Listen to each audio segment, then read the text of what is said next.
इस सभा में उपस्थित, स्वाभिमान सभा में उपस्थित बड़ी संख्या में आदरणीय बुजुर्ग, माताएं, बहनें, नौजवान साथी, पत्रकार बंधुओं, मैं सबसे पहले सम्राट पृथ्वीराज चौहान स्वाभिमान रैली के लिए संजय चौहान जी को बहुत बहुत बधाई देना चाहता हूं, उन्हें मुबारकबाद देना चाहता हूं। ये जितना बड़ा आपने मैदान निश्चित किया है, जितना बड़ा आपने मैदान निश्चित किया था सभा के लिए, इस स्वाभिमान रैली के लिए, मैं देख रहा हूं पूरा का पूरा मैदान हमें भरा दिखाई दे रहा है। और जो कुछ हमारे पत्रकार साथियों को असुविधा हो रही है, वो असुविधा जनता की वजह से नहीं है। ये अगर हमारा मंच 2 मीटर और ऊंचा होता तो शायद आपको असुविधा नहीं होती। हम इस मौके पर डॉक्टर संजय चौहान जी को बहुत बहुत बधाई देना चाहते हैं, मुबारकबाद देना चाहते हैं कि उन्होंने अपने समाज को जगाने का काम किया है, अपने समाज को इकट्ठा कर करके राजनीतिक दिशा देने का काम किया है। इसके लिए मैं उन्हें बधाई देता हूं। और मैं कह सकता हूं कि जो बनारस का कार्यक्रम था, बनारस का जो कार्यक्रम था, जो जोश और जो उत्साह मुझे बनारस के कार्यक्रम में दिखाई दिया था, अभी जोश और उत्साह कम नहीं हुआ है। मैं कह सकता हूं जोश और उत्साह बड़ा है, लोगों की उम्मीद जागी है। अब जो लड़ाई आपने शुरू की है अपने समाज को सम्मान दिलाने के लिए, अपने समाज को आगे बढ़ाने के लिए, सम्मान दिलाने के लिए, हम सभी समाजवादी साथी जितने बैठे हैं मंच पर दाईं तरफ और मैदान में, आपको भरोसा दिलाते हैं कि आपको छोटा भाई समझ करके हम पूरा का पूरा सम्मान दिलाने का काम समाजवादी लोग करेंगे। हमारे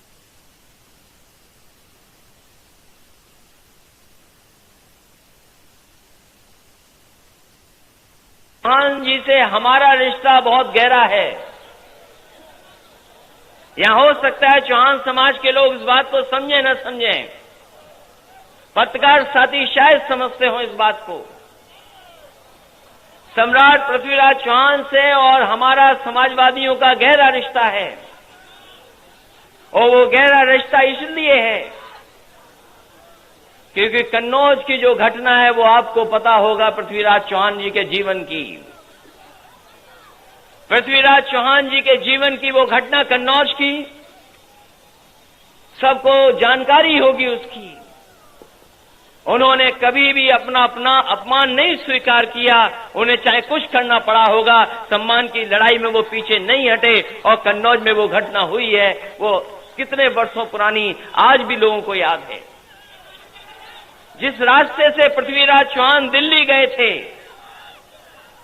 अगर हमारे साथी कन्नौज कभी गए हों, अगर कन्नौज का इतिहास जो लोग जानते होंगे, वो जानते होंगे कि सम्राट पृथ्वीराज चौहान जब कन्नौज से निकले दिल्ली के लिए, आज भी उस सड़क का नाम बदला नहीं है। आज भी उस सड़क को हम संयुक्ता मार्ग करके ही आज भी उसी सड़क को उन्हीं के नाम से बुलाते हैं, उनके इतिहास को जोड़ करके बुलाते हैं।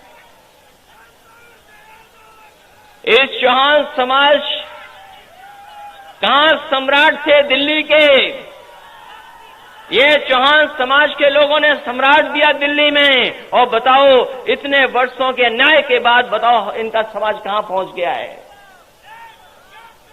जिसने सम्राट दिया हो, दिल्ली में राज किया हो, वो समाज आज पीछे दिखाई दे रहा है, गरीब है, आर्थिक रूप से कोई रास्ता नहीं निकला उनके लिए।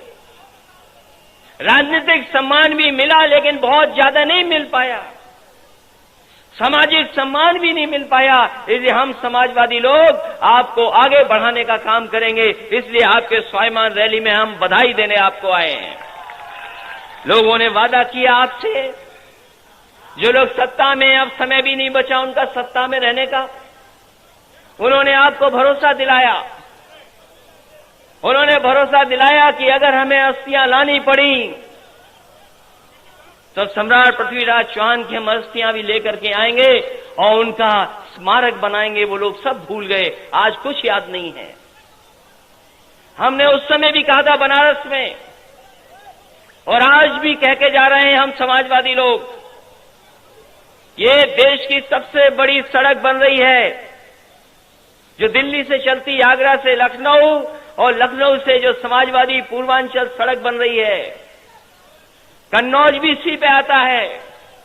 हम आपको भरोसा दिलाते हैं, बहुत शानदार स्मारक पृथ्वीराज चौहान जी का कन्नौज में बनेगा, और जहां संजय चौहान कह देंगे वहां पर दूसरा स्मारक बनाने का काम हम समाजवादी लोग करेंगे। और अगर तैयार हो जाएंगे तो यही सड़क देश की सबसे बड़ी सड़क होगी। ये जो दिल्ली से चल करके आ रही है एक्सप्रेसवे, और बाद में ये पूर्वांचल समाजवादी पूर्वांचल एक्सप्रेसवे है, ये देश की सबसे बड़ी सड़क होगी। और अगर पत्रकार साथी छानबीन कर लें तो हो सकता है आज के समय में इतनी बड़ी सड़क दुनिया में कहीं नहीं होगी जितनी बड़ी ये सड़क एक्सप्रेसवे, जिसका काम समाजवादियों ने शुरू किया था। इसके किनारे भी अगर स्मारक बनाना पड़ा, क्योंकि लाखों लोग यहां से चलेंगे, साल में करोड़ों लोग इससे निकल जाएंगे, अगर स्मारक बनाना पड़ा तो यहां भी हम बनाने का काम करेंगे। हालांकि दुनिया में मुकाबला चल रहा है, और खासकर अपने देश में मुकाबला चल रहा है।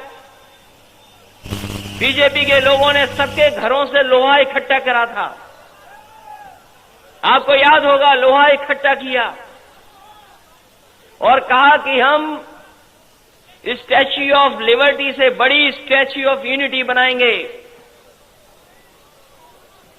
सरदार पटेल जी के नाम पर स्टैच्यू ऑफ यूनिटी बनी है।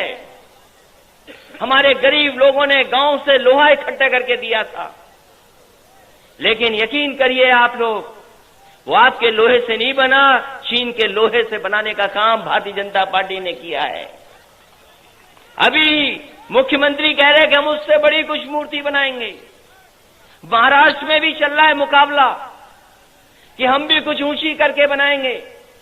हम महाराष्ट्र के लोगों से कहेंगे कि अगर आप छत्रपति महाराज शिवाजी की बना रहे हैं प्रतिमा, अगर तो कम से कम ऐसी बनाएं जो चंगेज खां से सुंदर हो, नहीं तो पता लगा कि उनसे सुंदर नहीं बना पा रहे हो आप।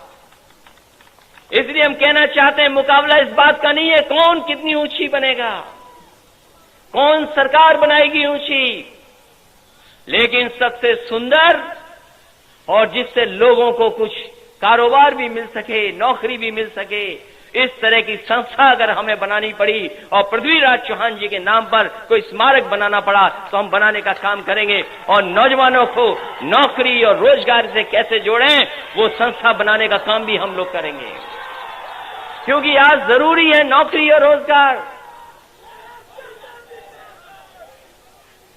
आज नौकरी रोजगार हो, नौकरी मिले, रोजगार मिले। अब तो हमारे साथियों ने मन बना लिया है, और जब से देश में परिणाम आए हैं, अब देश की जनता भारतीय जनता पार्टी को नहीं पसंद कर रही है। जब चुनाव आएगा, हमारी जनता इंतजार कर रही है कि चुनाव कब आ जाए, तारीख कब आ जाए, और जिस समय तारीख आ जाएगी, चुनाव होगा, भारतीय जनता पार्टी को अपने झूठ का भी हिसाब किताब देना पड़ेगा। उन्होंने क्या नहीं कह दिया जनता से, न जाने कितने बड़े बड़े सपने दिखाए जनता को। इसी भोली वाली जनता को सपना दिखाया कि भारतीय जनता पार्टी की सरकार बन जाएगी तो आपके अकाउंट में 15-15 लाख रुपए आ जाएंगे। भोली वाली जनता 15 लाख रुपए का इंतजार करते करते थक गई है, और अब भरोसा भी उठ गया है। अब 15 लाख का इंतजार जनता नहीं कर रही है, चुनाव की तारीख का याद कर रही है कि कब तारीख आएगी, उसका इंतजार कर रहे हैं। इन्हीं भारतीय जनता पार्टी के लोगों को हमारे चौहान समाज ने बहुत सम्मान दिया है। उनकी देखिए कितनी राजनीतिक हैसियत बढ़ा दी। इसी प्रदेश से प्रधानमंत्री, इसी प्रदेश से होम मिनिस्टर, एक समय पर डिफेंस भी यहीं थे, मंत्री कई हैं, 7-8 हैं, सांसद भी 70 से ज्यादा हैं, विधायक भी 325 से ज्यादा हैं। लेकिन क्या मिला आपको बताओ? कुछ मिला हो बताओ, आप लोगों को कुछ मिला हो तो बता दो। और जो आपके समाज के कोई मंत्री भी बनाए हैं तो पता नहीं कौन सा जानवर पकड़ने वाला मंत्री बना दिया है कि जानवर का संरक्षण करें। कैसे मंत्री बनाए आपके समाज के बताओ? जानवर पकड़ो। और कैसे मंत्री हैं, कुछ पकड़ ही नहीं पा रहे हैं अभी तक। अगर कुछ पकड़ पा रहे हो तो बताओ, संजय भाई कुछ पकड़ पाए हैं वो तो बता दो आप। और हिम्मत नहीं है उनकी शेर के सामने चले जाएं। इटावा में लाइन सफारी है, उनकी हिम्मत नहीं है शेर पे चले जाएं। लेकिन हम अपने जनवादी पार्टी के नेता को भरोसा दिलाते हैं, हमारे साथ चलिए और शेर को देख के आइए इटावा में किस तरीके से शेर रखा है समाजवादियों ने। कोई भागीदारी नहीं, कोई हिस्सेदारी नहीं। लेकिन क्या सपना दिखाया था, हम आपको राजनीतिक सम्मान दे देंगे, सामाजिक सम्मान दे देंगे। लेकिन आज धोखा दिया है। और आपको धोखा नहीं दिया, आपके साथ साथ जितने छोटे बड़े भाई हैं आपके, सबको धोखा देने का काम भारतीय जनता पार्टी ने किया है।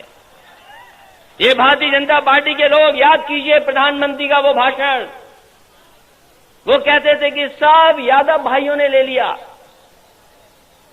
सब कुछ यादव भाई ले गए हैं। बोलो यही तो मुद्दा था भारतीय जनता पार्टी का, क्या नहीं? बताइए आप।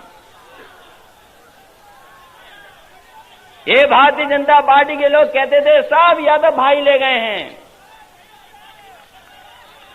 थाने में उनके लोग हैं, नौकरी में उनके लोग हैं, सब जगह हम ही हैं।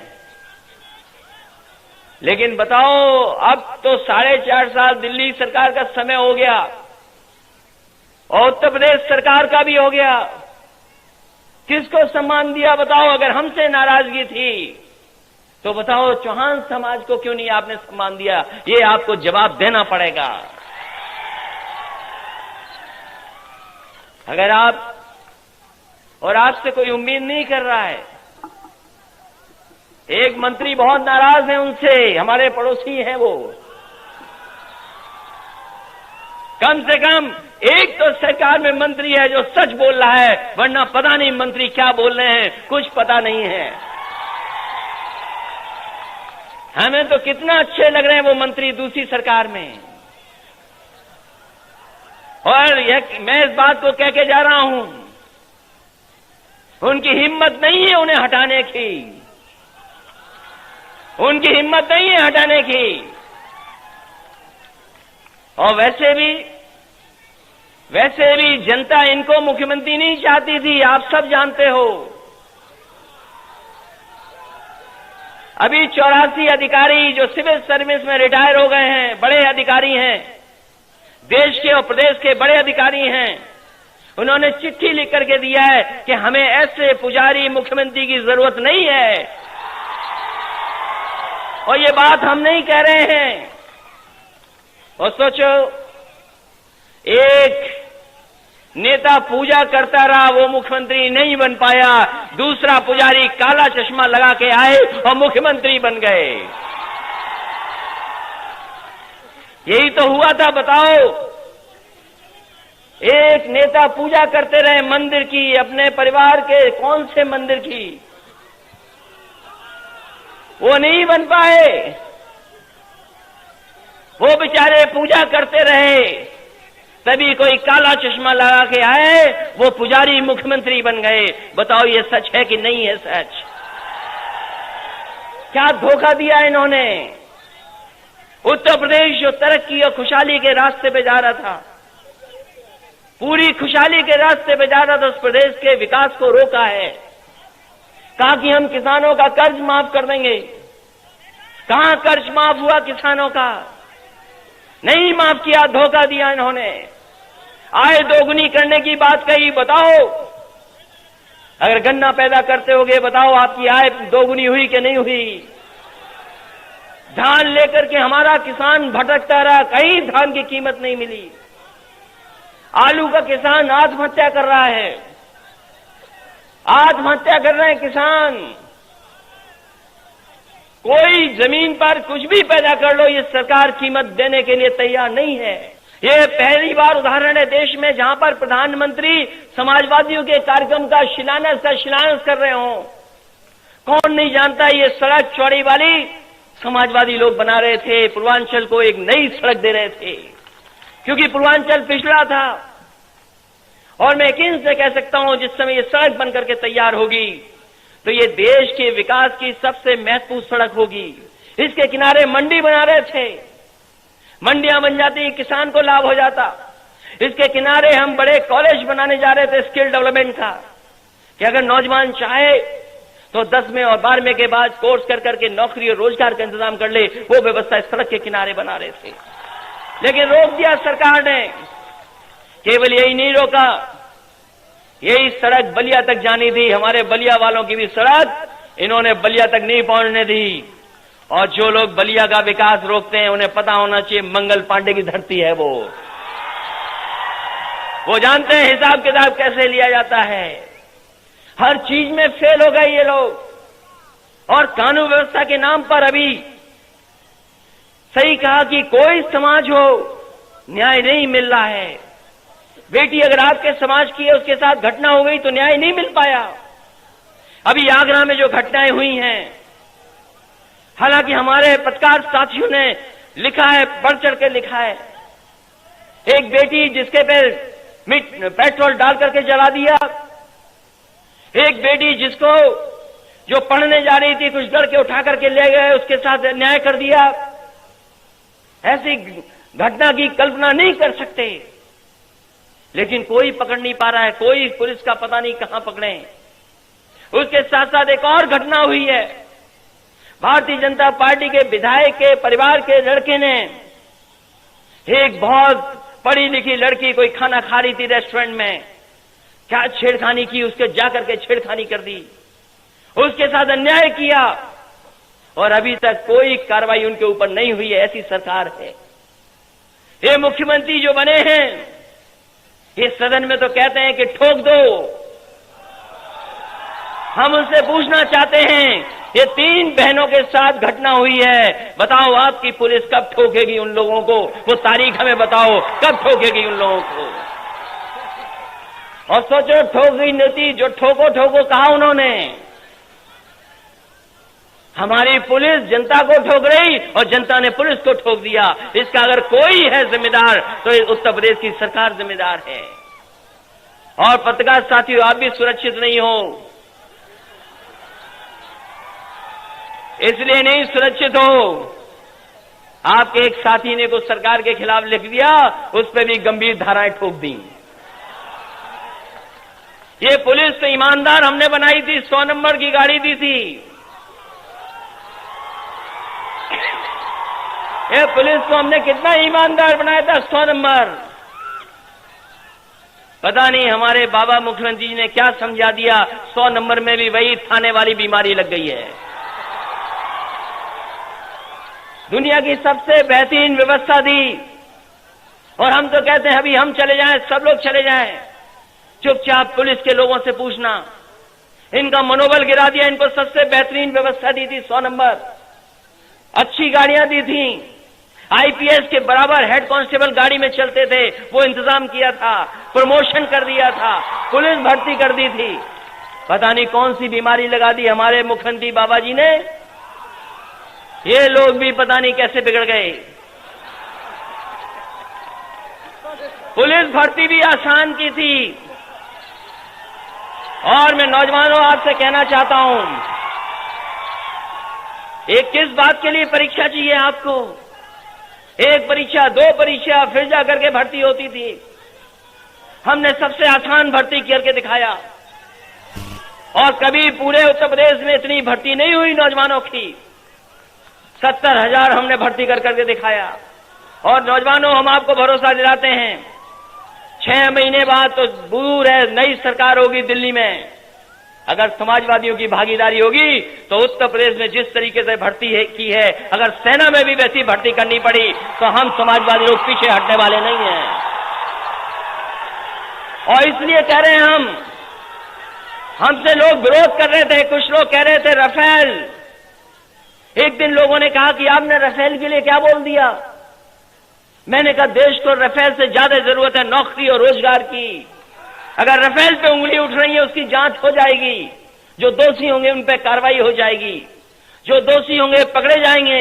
लेकिन कम से कम जब तक पैसा वो पड़ा है, हमारे नौजवानों के लिए सेना की भर्ती खोल दो, जितना भर्ती हो सके उसमें भर्ती कर दो। आप पे पैसा है, पैसा कहीं नहीं जा रहा है। देश की जरूरत क्या है ये सरकारों को समझना पड़ेगा, लेकिन साजिश भी समझनी पड़ेगी साथ साथ आपको। हमने भर्ती दी, 32,000 की सिपाही भर्ती की, और आसान भर्ती की, कभी नहीं हो सकती थी ऐसी भर्ती। आपकी समाजवादी सरकार होती तो उसी भर्ती से हम लाखों नौजवानों को पुलिस में भर्ती कर देते। 32,000 भर्ती हुई, 32,000 भर्ती हुई, रिजल्ट निकला, रिजल्ट में नौजवान हो गए, भर्ती हो गए। लेकिन 4 दिन के बाद भारतीय जनता पार्टी ने उसका परिणाम बदल दिया।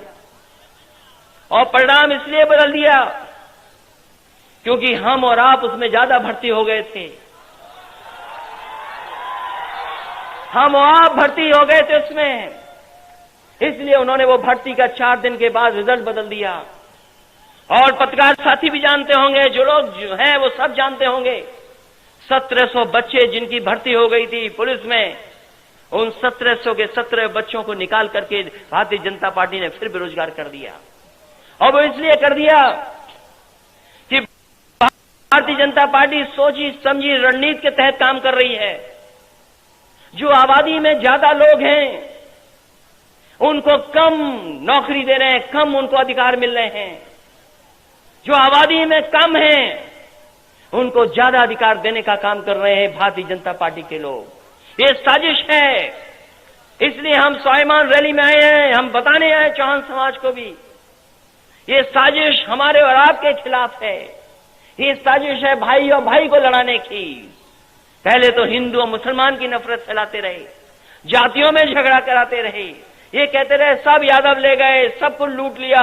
हम बीजेपी के लोगों से कहना चाहते हैं, आज बहुत आसान है गिनना। आप यही तो चाहते हो कि सब आबादी गिन जाए। अखबारों में हम पढ़ते हैं कि वो चाहते हैं कि बैकवर्ड गिन जाए।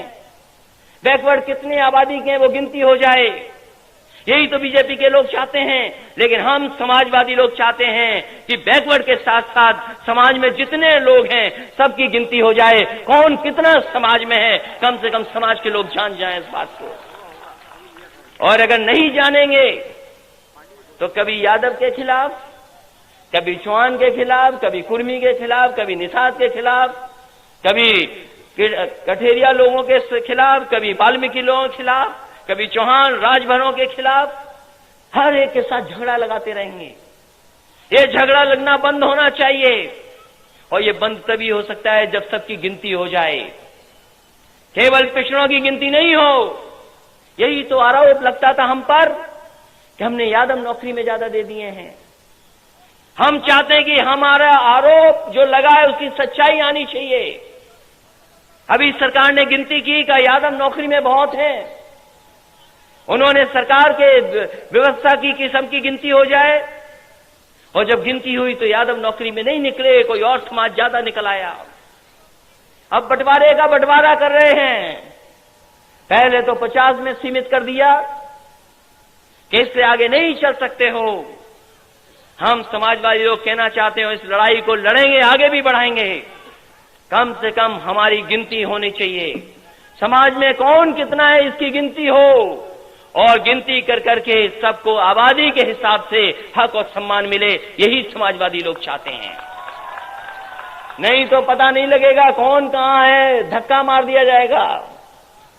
और ये बातें हम इसलिए कर रहे हैं ये बातें हम इसलिए कर रहे हैं कि काम करते करते हमें लगने लगा कि हम भी फॉरवर्ड हो गए हैं। हमने एक्सप्रेसवे बनाया, दुनिया का सबसे बेहतरीन, लैपटॉप बांट के दिखा दिया सब, बिजली का इंतजाम कर दिया, सड़क बनाई, यूनिवर्सिटी बनाई, और भी नौकरियां निकाली। तो हमें लगने लगा कि हम भी शायद फॉरवर्ड हो गए हैं। लेकिन हम बीजेपी को धन्यवाद देना चाहते हैं, याद दिलाने के लिए कि आप फॉरवर्ड नहीं हो, आप बैकवर्ड हो। आप अपना स्थान तय कर लो, कहां पर खड़े हो आप। इसलिए साथियों, लड़ाई बड़ी जरूर हो सकती है, लेकिन गिनती में तो हम ही और आप लोग ज्यादा हैं। इसलिए गिनती की आबादी का हिसाब किताब लग जाए, उसमें क्या नाराजगी हो सकती है किसी को? कोई नाराजगी नहीं हो सकती किसी को। हम तो सबको सम्मान देना चाहते हैं, जितने जो है आबादी में, सबको उतना सम्मान मिल जाना चाहिए। इसलिए साथियों, ये मौका जरूर है स्वाभिमान रैली का, लेकिन कुछ फैसलों का भी है। उत्तर प्रदेश का चुनाव आएगा, समय है उसमें, लेकिन दिल्ली का चुनाव तो आने वाला है। ये दिल्ली का चुनाव बहुत महत्वपूर्ण है। कोई तय करेगा तो उत्तर प्रदेश तय करेगा कि आने वाले समय में राजनीति की दिशा क्या हो। हम समाजवादियों ने कभी जात और धर्म के आधार पर काम नहीं किया, लेकिन भारतीय जनता पार्टी ने हमेशा जात और धर्म की नफरत फैला करके राजनीति करने का काम किया है। हम तो कहते हैं काम में तुलना कर लो, तुम्हारे स्मार्ट सिटी कहां है हमें बताओ, नोटबंदी से जो पैसा आया वो बताओ कहां है, काला धन जो लाने वाले थे वो बताओ कहां है,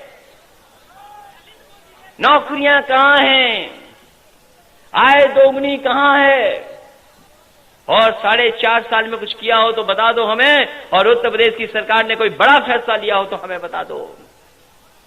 सबको धोखा दे दिया, हर वर्ग के लोगों को। और हमारे मुख्यमंत्री देखो कैसे हैं, उनकी जानकारी के लिए उनको हम बधाई देते हैं। वो तो भगवानों की भी जात जानते हैं,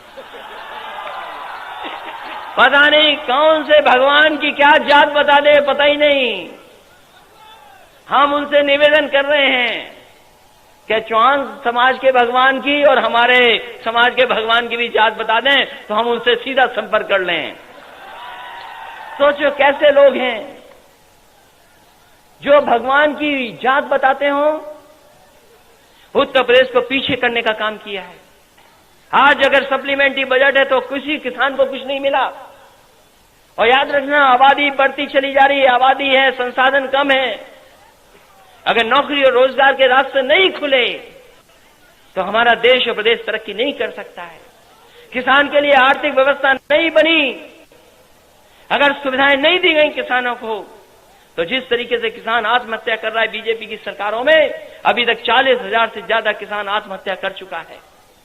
ये तो घूम रहे बहुत सारे विदेश, जाने कितने देश देख लिए, जाने कितने देश देख लिए प्रधानमंत्री जी ने। कम से कम हमें बताएं कि दुनिया के किसी देश में कोई किसान आत्महत्या कर रहा हो तो बता दो। कहीं आत्महत्या किसान नहीं कर रहा है। लेकिन भारत में जहां आबादी में सबसे ज्यादा किसान है, वहां सबसे ज्यादा अगर कहीं आत्महत्या की है किसानों ने, तो भारतीय जनता पार्टी की सरकार में किसानों ने आत्महत्या की है। नौजवानों ने आत्महत्या कर ली, शिक्षा मित्रों ने आत्महत्या कर ली। ये हमारी आंगनवाड़ी होंगी, वो जानती होंगी, उन्हें भी बहुत वादा किया गया था। आशा कार्यकर्ताओं को भी वादा किया था इन्होंने, रोजगार सेवकों को भी वादा किया था। बताओ, दिल्ली की सरकार के तो 4.5 साल हो गए, किसका वादा पूरा हुआ हो तो बताओ हमें। सबको धोखा दिया। इसलिए ये समय आया इनको सबक सिखाने का। और राजनीति में जो लोग वोट से आते हैं, वोट से ही हटेंगे। और इस बार समाजवादियों ने फार्मूला बना लिया है कि इनको वोट से कैसे हटाया जाएगा, वो फार्मूला समाजवादी लोग बना चुके हैं। और जो फार्मूला बना, उसका असर देखिए। गोरखपुर में हार गए मुख्यमंत्री जी, अपना ही क्षेत्र हार गए, हमारा हिसाब किताब बराबर हो चुका है। उप मुख्यमंत्री भी हार गए, कैराना भी हार गए, और जो विधानसभा का चुनाव था वो भी हार गए। और अब आया है मौका, जब देश का चुनाव होगा तो उसमें भी समाजवादी लोग मिलकर के हराने का काम करेंगे। देश में नई सरकार बने, देश में नई सरकार बने और देश में नया प्रधानमंत्री बने। ये हम लोगों से पूछते हैं कि आपका प्रधानमंत्री कौन है। हम भारतीय जनता पार्टी से कहते हैं कि आपका नया प्रधानमंत्री कौन है। अगर आप पे नया प्रधानमंत्री नहीं है तो हमसे भी कोई प्रधानमंत्री का नाम मत पूछिए। अगर आप पे नया नहीं है तो हमसे मत पूछिए। और जो फार्मूला तय किया है उसमें सबका सम्मान है। अगर बीजेपी कहती है सबका साथ सबका विकास, तो हम भी सबका लेंगे साथ और फिर करेंगे हिसाब किताब। इसलिए साथियों, हम बधाई देना चाहते हैं सम्राट पृथ्वीराज चौहान जन उनके सम्मान में जो कार्यक्रम हो रहा है संजय चौहान जी को, जनवादी पार्टी को, कि कम से कम उन्होंने समाज के लोगों को जगाने का काम किया है। हम अपने साथियों से भी कहेंगे कि जब तक जोड़ोगे नहीं तब तक ताकत नहीं बनेगी।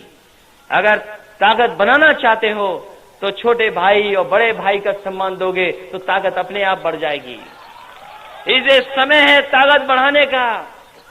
और इधर चुनाव में बहुत वोट पड़ रहा है, बहुत वोट पड़ रहा है, इसलिए हमारे साथी लोग तैयार रहें। बड़े नेता तो वही हो सकते हैं जो बूथ पर जीतेंगे अच्छे वोटों से। वो बड़े नेता नहीं हो सकते जो ज्यादा शक्ल हमें दिखाएं। और आज तो व्हाट्सएप है, मोबाइल है, सबकी छानबीन हो सकती है। सोचो कैसी चीजें बदली हैं। कोई सोचता था कि व्हाट्सएप आ जाएगा 3 साल में, 4 साल में गांव-गांव पहुंच गया व्हाट्सएप। और बीजेपी के लोगों ने इसी से हमारा नुकसान किया था। तब हमारे लोग कम चला पा रहे थे, अब तो चलाने में हमारे लोग भी आगे आ गए हैं। ऐसे बीजेपी के लोगों, अगर तुम व्हाट्सएप पे मुकाबला करना चाहते हो तो हमसे व्हाट्सएप पे मुकाबला कर लो। आप काम पे मुकाबला करना चाहते हो तो काम पे मुकाबला कर लो। और याद रखना, कोई भी धोखा दे सकते हैं ये भारतीय जनता पार्टी के लोग, कोई भी साजिश कर सकते हैं। अभी याद होगा हमारे छिनाता क्या साजिश की थी इन्होंने। टोटी ढूंढ के लाए थे नल वाली। हमने भी तय कर लिया है कि जब तक चिलम नहीं ढूंढी जाएगी तब तक हम भी नहीं मानेंगे। अगर उन्होंने टोटी ढूंढी है तो हम भी चिलम ढूंढेंगे। और गाजीपुर के लोग जानते हैं चिलम में क्या भरा जाता है, वो भी बताएं कि चिलम में क्या भरा जाता है। इसलिए साथियों, ध्यान नहीं हटाना आप लोग, इसलिए ध्यान मत हटाना। ये कार्यक्रम तो हमारे चौहान समाज का है। अभी चुनाव के कार्यक्रम शुरू होने हैं और हमें इसी धरती पर भरोसा है, आसपास की धरती पर भरोसा है कि यहीं के लोग इस बार भारतीय जनता पार्टी को सबक सिखाने का काम करेंगे। और सोचिए, आज हम मऊ में हैं और नेताजी जौनपुर में हैं, तो पूर्वांचल में दोनों लोग हैं आज। और शुरुआत कहीं से भी हो, चुनाव की शुरुआत कहीं से भी हो, लेकिन हम पूर्वांचल के लोगों को कहना चाहते हैं कि समाजवादियों ने विकास का रास्ता खोला था। यही मऊ, यही आजमगढ़, गाजीपुर, बलिया, जौनपुर, जहां भी अगर काम किया है तो आज भी समाजवादियों के काम दिखाई दे रहे हैं। ये चीनी मिल बनी है, ये समाजवादियों की देन है। इतनी जल्दी चीनी मिल कभी नहीं बन सकती थी आजमगढ़ में, जितनी जल्दी समाजवादियों ने बना करके दिखा दी। आपके मऊ में यही तार अंदर इसलिए कर रहे थे कि आंधी तूफान कैसा भी आए आपकी बिजली न जाए, वो इंतजाम कर रहे थे। और बिजली बनाने के भी कारखाने अगर सबसे ज्यादा किसी ने लगाए हैं तो समाजवादी लोगों ने उत्तर प्रदेश में लगा करके दिखाए हैं। हम तो कहते बीजेपी वालों, अगर तुमने एक यूनिट भी बिजली की बनाने का कारखाना लगाया हो तो बता दो। हो सकता है हमसे नाराजगी हो भारतीय जनता पार्टी के लोगों को, लेकिन बताओ माताओं बहनों से क्या नाराजगी थी। हमने समाजवादी पेंशन दे करके इनको सम्मान देने का काम किया था। 500 रुपए दे रहे थे, वो भी भारतीय जनता पार्टी ने छीन लिए हैं। हम अपनी माताओं बहनों को भरोसा दिलाते हैं कि आपको आने वाले समय में अगर समाजवादी सरकार में 2000 रुपए भी पेंशन देनी पड़ी तो हम अपनी माताओं बहनों को समाजवादी पेंशन देने का काम करेंगे। गांव में एम्बुलेंस पहुंचा दी थी 108, 102, 108, 102 एम्बुलेंस बना दी। यहां मेडिकल कॉलेज बना, जौनपुर में मेडिकल कॉलेज बन रहा था, आपका चंदौली में ही मेडिकल कॉलेज बन जाता। मेडिकल कॉलेज इसलिए बना रहे थे कम से कम नए डॉक्टर तैयार हो जाएं, क्योंकि इलाज की जरूरत है, दवाई की जरूरत है। लेकिन एम्बुलेंस भी इन्होंने बर्बाद कर दी, 108, 102, और हमारे 100 नंबर की पुलिस की जो गाड़ियां थी वो भी पुरानी कर दी। अब कहीं कोई नई गाड़ी नहीं दिखाई दे रही है। और जो मैंने पहले कहा, दुनिया की सबसे बेहतरीन व्यवस्था दी थी हमने। ये व्यवस्था अमेरिका में है कि अगर फोन करो तो पुलिस आ जाए, आपकी मदद करे। अब मदद तो नहीं, कुछ हिसाब किताब जरूर कर ले रहे हैं, इसको भी सुधार करने का काम समाजवादी लोग करेंगे। सोचो, लैपटॉप बांटा था, इसलिए बांटा था कि हमारे नौजवान पढ़े लिखे दुनिया से देखें समझें कि कैसा क्या हो सकता है, कैसे आगे बढ़ा जा सकता है। इसलिए लैपटॉप बांटने का काम किया था। लेकिन बीजेपी के लोगों ने हमसे हम पर और आप पर आरोप लगाया कि इन्होंने तो केवल यादव वो मुसलमानों को लैपटॉप दे दिए हैं। हम तो जानना चाहते हैं, 2 साल गुजर गए आपके, आपने कहा था कि लैपटॉप बांटेंगे। बताओ, किसी नौजवान को एक भी लैपटॉप भारतीय जनता पार्टी की सरकार ने बांटा हो तो बताओ हमें। इनका घोषणा पत्र देखो, पूरा झूठा निकला। इनका संकल्प पत्र पूरा झूठा निकला। और जब दिल्ली वाले झूठ बोल रहे हो तो लखनऊ वालों को झूठ बोलने में क्या जाता है। इसलिए आपको बहुत बहुत बधाई, और इस बधाई के साथ साथ इस उम्मीद और भरोसे के साथ कि जब आने वाले समय में चुनाव होगा तो यही समाजवादी नीतियां हैं जो तरक्की और खुशहाली पर ले जाएंगी। दुनिया में बहुत सारे देश आगे निकल गए हैं, हर चीज में आगे हैं। हम लोगों को भी वही रास्ता अपनाना है। अब बड़ी सड़कें बने, बड़े अस्पताल बने, बड़े कारखाने लगे, तभी जाकर के हमारे आने वाली पीढ़ी को नौकरी और रोजगार मिल सकता है। इसलिए जब तक बड़े काम नहीं होंगे तब तक हमारे देश और प्रदेश आगे नहीं जा सकता है। इन्हीं शब्दों के साथ हम संजय चौहान जी को बहुत बहुत बधाई देते हैं, मुबारकबाद देते हैं एक शानदार कार्यक्रम के लिए, और इस भरोसे के साथ कि आने वाले समय में समाजवादियों का मौका मिलेगा तो आपको सम्मान, आपको राजनीतिक सम्मान भी देने का काम समाजवादी लोग करेंगे। इसके साथ साथ जो आपकी लड़ाई है कि आपकी भागीदारी भी बढ़े। अगर हमें योजनाओं में आबादी के हिसाब से भी आपके समाज को जोड़ना पड़ा तो योजनाओं में हम पीछे नहीं हटेंगे। हम योजनाओं में आपको भागीदारी के साथ साथ आपको भी सम्मान देने का काम करेंगे। बहुत बहुत बधाई, बहुत बहुत धन्यवाद।